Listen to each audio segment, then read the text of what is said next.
Hello అండి, అందరికీ నమస్కారం. ఈరోజు అండి నేను మరమరాలతో మిక్సర్ చేస్తున్నానండి.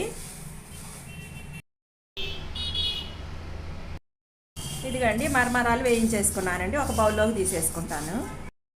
ఒక స్పూన్ ఆయిల్ తీసుకున్నానండి. దానిలో వేరుశనగపప్పులు వేయించుకుందాము. ఎండుమిరపకాయలు, కరివేపాకు, కొబ్బరి వేసేస్తున్నానండి. ఇవి కూడా మంచిగా వేయించుకుందాము. ఇదిగండి మంచిగా వేగిపోయినాయండి. ఉప్పు, కారం, పసుపు, చాట్ మసాలా, జీరా పౌడర్ వేస్తున్నానండి. స్టవ్ బంద్ చేసుకున్న తర్వాత వేసుకోవాలండి, లేదంటే ఈ పౌడర్లన్నీ మాడిపోతాయి. ఈ మరమరాలు కూడా దీనిలో వేసి మంచిగా కలిపేసుకుందామండి. చూడండి ఎంత క్రిస్పీగా వచ్చినాయో. మీరు అండి పుట్నాల పప్పు కానివ్వండి, జీడిపప్పులు కానివ్వండి, అవన్నీ వేసుకోండి మీరు. నేనైతే ఇలా సింపుల్గా చేశానండి. ఇప్పుడు ఇవన్నీ ఒక బౌల్లోకి మార్చేసుకుందాము.